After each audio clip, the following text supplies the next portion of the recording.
Hello everyone. आज के इस वीडियो में हम डिस्कस करेंगे नव तत्व जैनिज्म के ऊपर। इसके ऊपर ऑलरेडी एक वीडियो है, जैनिज्म पर एक वीडियो ऑलरेडी है।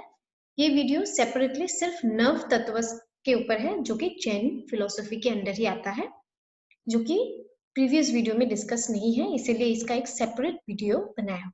ठीक है, तो हम वही डिस्कस करेंगे। सो नव तत्व, तो जैन का फंडामेंट क्या है? What are different fundamentals, what are the different Jain fundamentals? ठीक है, मतलब कि फंडामेंट्स मतलब बेसिस। बेसिस क्या है जैन फिलोसफी का, फाउंडेशन क्या है? तो Jain philosophy can be described in various ways, but the most acceptable tradition is to describe it in terms of the नव तत्वस। जैन फिलोसफी को बहुत सारे वेज में डिस्क्राइब किया जा सकता है, ऑलरेडी हमने डिस्कस भी किया है, लेकिन सबसे एक्सेप्टेबल वे कौन सा है कि अगर हम ये 9 जो तत्व है इसको लेके अगर हम डिस्कस करेंगे तो जैन जो फिलोसफी का मकसद, जो बेसिस है, वो अच्छे से समझ आता है। ठीक है, सो नव तत्व, नव मीन्स 9। ओके, सो 9 तत्व या फिर इसको बोल सकते हैं 9 फंडामेंट्स। तो वो क्या क्या है? पहला जीवा, सोल। अजीवा, नॉन लिविंग मैटर। पुण्य, रिजल्ट्स ऑफ गुड डीड्स। पाप, रिजल्ट्स ऑफ बैड डीड्स। अश्रवा, इनफ्लक्स ऑफ कर्मा। सांवर, स्टॉपेज ऑफ कर्मास। बंध, बॉन्डेज ऑफ कर्मास। निर्जरा, इरेडिकेशन ऑफ कर्मास। मोक्षा, लिबरेशन। ठीक है, सो एक एक करके हम अभी इसको डिस्कस करते हैं। सो पहला हम डिस्कस करेंगे जीवा।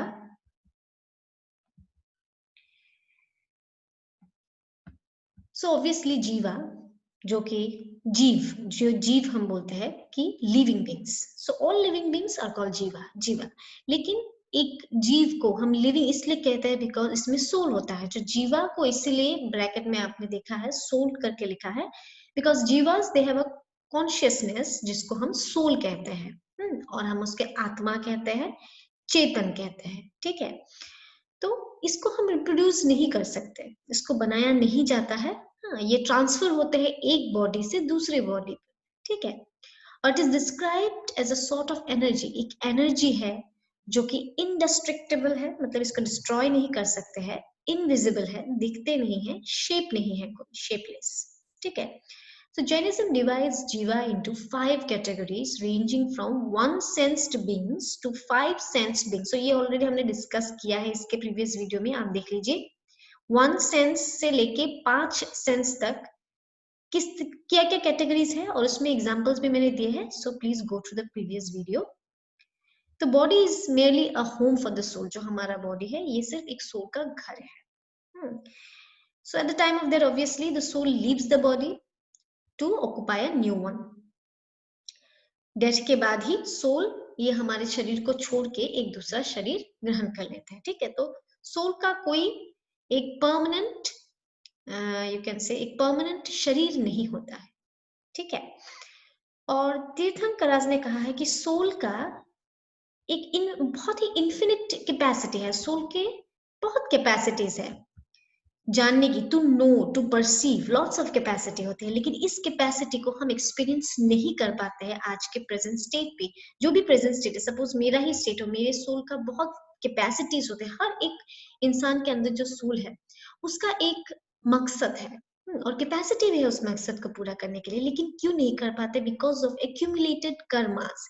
हम कर्मों से बंधे रहते हैं, जैसे करनी वैसे बननी। आज अच्छा किया, अच्छा उसके लिए अच्छा हमें फीडबैक मिला, बुरा किया उसके लिए बुरा फीडबैक। तो अगर हम कर्मों में ही बंधे रहेंगे तो जो हमारे आत्मा का मकसद है इस दुनिया में आने का, वो कभी पूरा ही नहीं हो पाता है।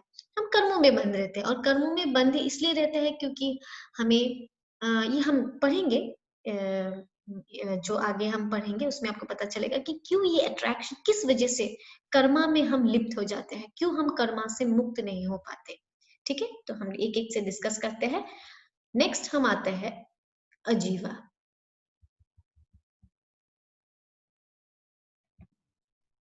सो अजीवा मतलब जो भी चीज जिसका सोल नहीं होता है, जस्ट ऑपोजिट टू जीवा वो है अजीवा। Anything that does not have a soul, ये ए होगा इन, इज कॉल्ड अजीवा।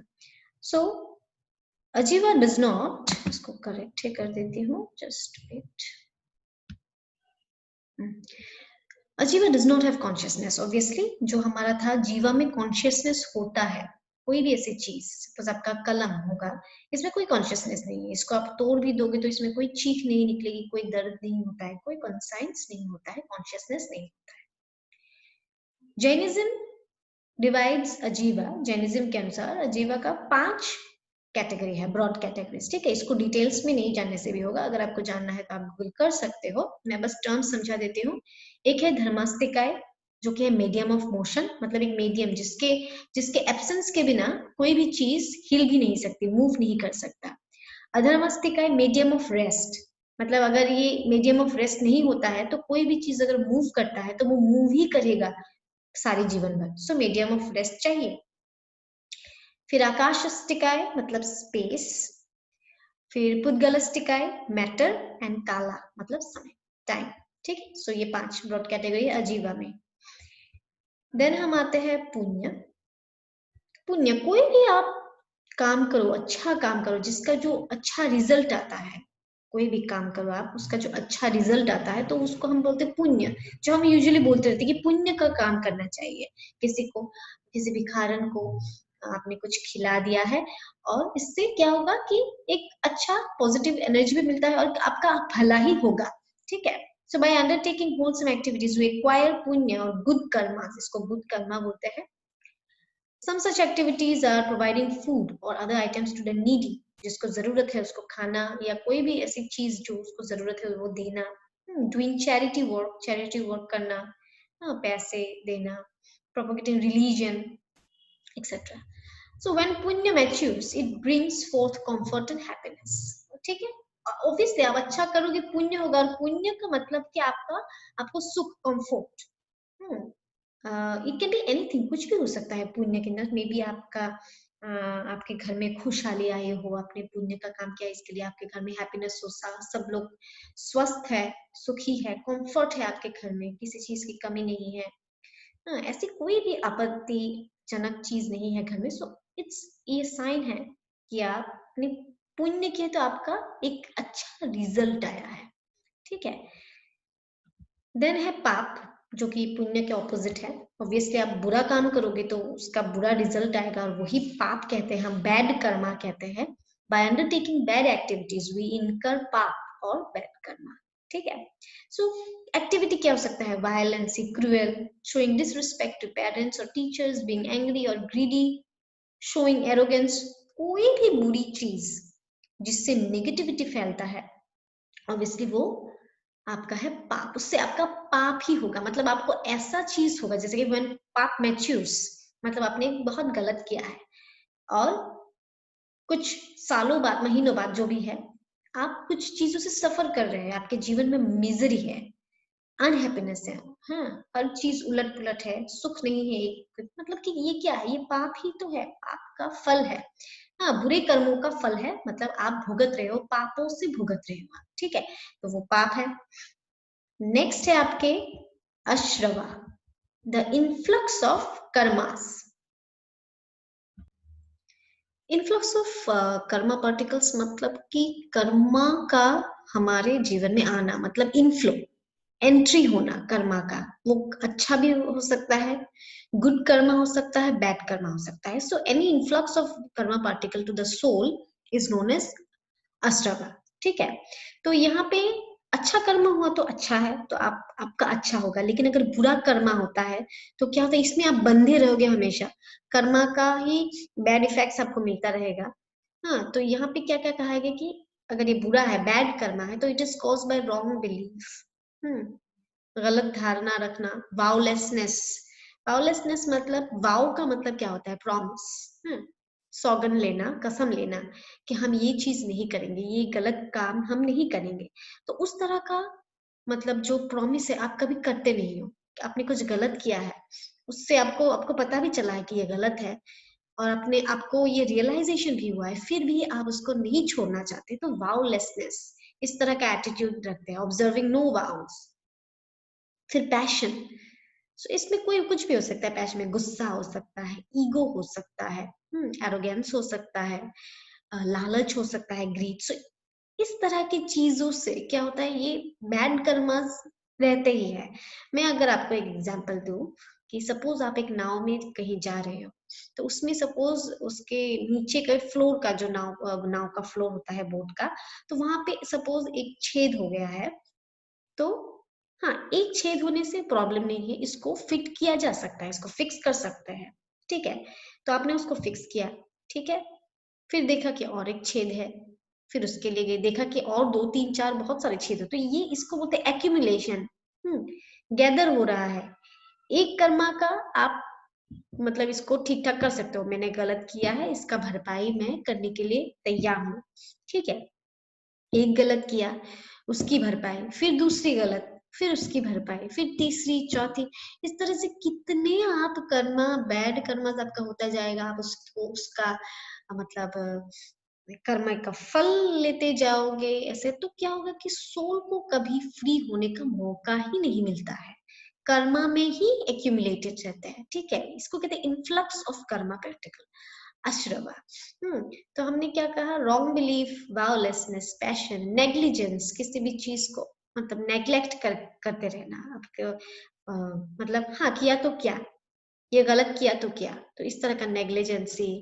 फिर साइकोफिजिकल एक्टिविटीज, साइको मतलब ये मेंटल रिलेटेड है, फिजिकल फिजिकल एक्टिविटी, तो कोई भी मेंटल एक्टिविटी हो, कोई भी फिजिकल एक्टिविटी, अगर वो अच्छा हो तो अच्छा, लेकिन बुरा हो तो वो बैड कर्मा में आएगा, ठीक है। सो ये सारी चीजें क्यों होता है, मतलब आप कर्मा इनफ्लक्स, अश्रवा आपका क्यों होता है कि कर्मा आपके जीवन में एक के बाद एक के बाद एक आ रहा है, क्योंकि कॉजेस ये है।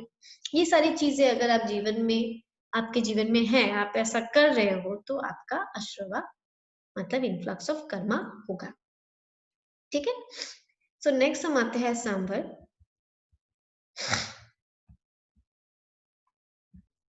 सांबर ये है ऑपोजिट टू अश्रवा, ऑपोजिट नॉट एग्जैक्टली, वहां पे क्या होता है, कर्मा का एंट्री है।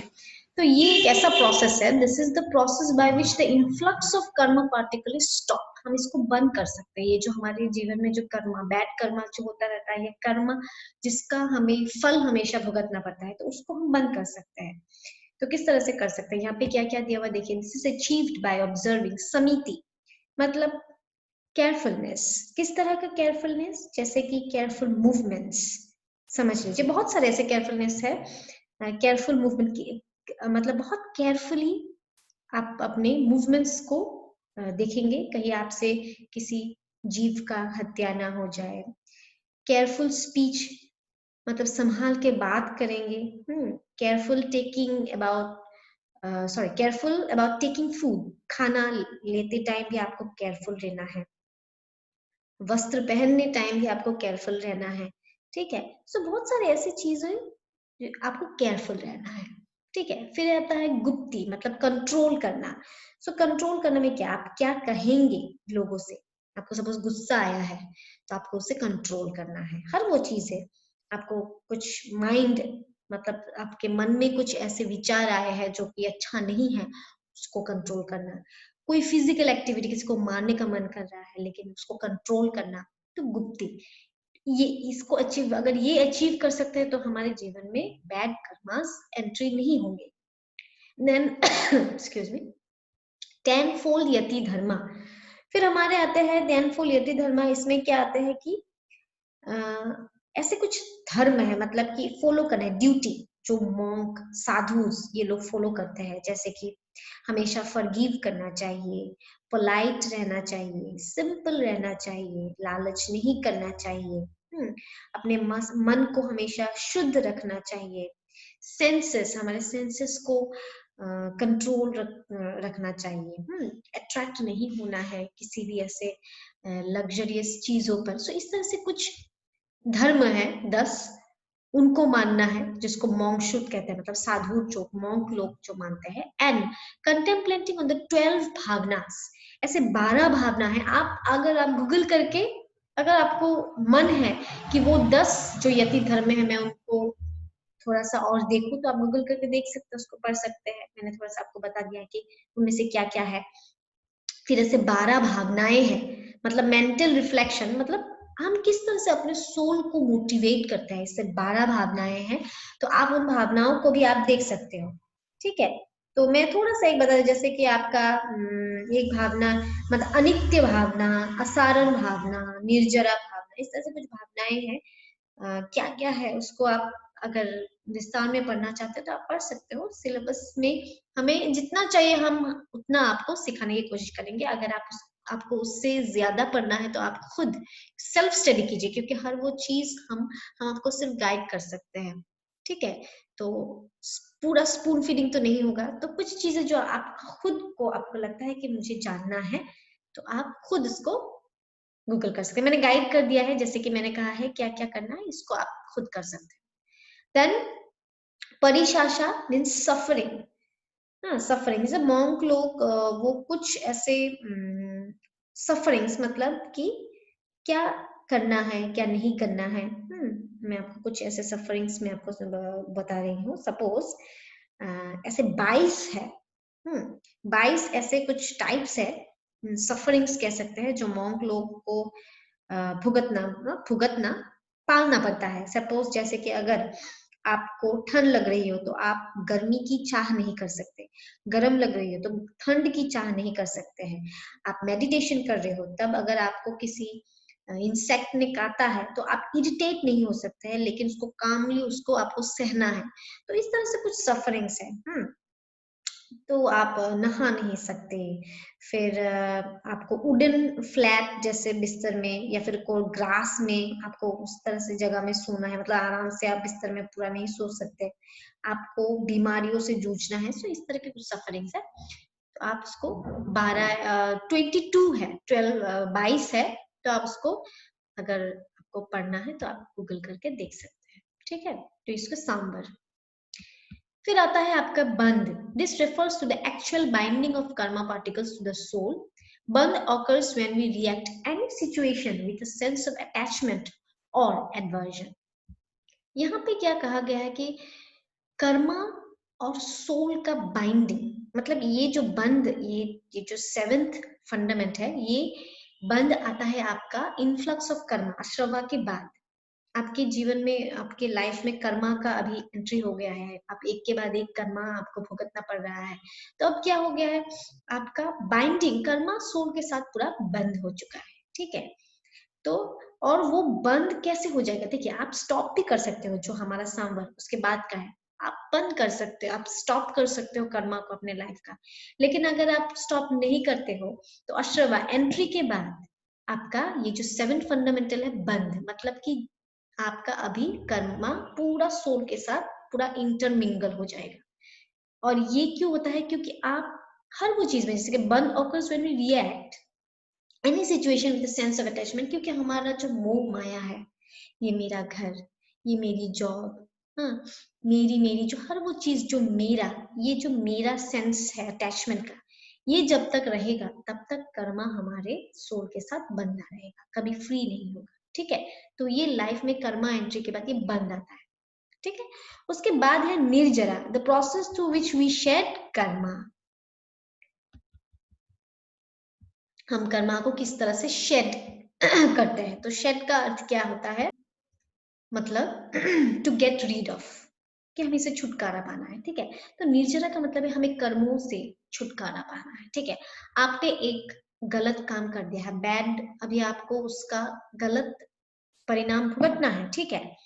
तो आप किस तरह से कर्मा को, किस तरह से आप you can get rid of Karma, आप उसको उसका उसको पीछा छुड़ा सकते हो, ठीक है। एक तो है पैसिविटी और एक्टिव एफर्ट्स, ठीक है। पैसिवली मतलब आप वेट करेंगे, when we passively wait for karma to mature, मतलब कि मैंने गलत काम किया, अब मैं वेट करती हूँ कि ये कर्मा मुझ पर जो कम बैक होता है कि अब मेरे साथ भी गलत होगा, लेट मी वेट, गलत होने के बाद बस अभी खत्म, मैंने गलत किया था, अभी मेरे साथ गलत हुआ है बस, और मैं जीवन में और कुछ नहीं करूंगा, और मैं इस कर्मा से मैंने पीछा छुड़ा दिया, ठीक है। तो इसको कहते हैं अकम निर्जरा। On the other side, if we put active efforts for karma to mature, मतलब कि मैंने गलत किया है और मैं अभी एफर्ट लगा के जल्दी से इस गलत कर्मा का जो मेरे मेरे साथ गलत होने वाला है, तो वो मैं खुद जल्दी जल्दी जो मेरे साथ होने वाला है उसको मैं कुछ एफर्ट लगा के ऐसा कर सकूं कि मेरे साथ जल्दी हो जाए और मैं इससे छुटकारा पा लूं। ठीक है, तो वो होता है सकम निर्जरा। फिर 9th है आपका moksha. If we read our self about karma, जो निर्जरा हमने कर लिया ना, निर्जरा जब हो जाता है कि कर्मा मेरे जीवन से पूरा चला गया, मैंने अभी तक कोई किसी तरह का गलत काम नहीं किया है, अभी मेरा कोई ऐसा मतलब कि डीड नहीं है जो होने वाला है, गलत मेरे साथ नहीं होने वाला है। So if you read ourselves from all karma, we will attain moksha. ठीक है, लिबरेशन, सेल्वेशन, मोक्षा अटेन कर सकते हैं। ये निर्जरा के बाद आता है 9th। ठीक है, सो ये है 9 तत्व, बहुत ही इंपॉर्टेंट है ये 9 तत्व। आप पढ़िए इसको अच्छे से, इसमें से क्वेश्चंस भी आए हैं और आ भी सकते हैं। ठीक है, और जो लोग चाहते हैं कि इस तरह के वीडियोस और देखें पूरे सिलेबस का रिलेटेड, तो आप अनरोल कर सकते हैं कभी भी, तो आप में हमें कांटेक्ट कर सकते हैं। मेरा व्हाट्सएप नंबर डिस्क्रिप्शन बॉक्स में दे दिया जाएगा। ओके, सो आज के वीडियो के लिए थैंक यू।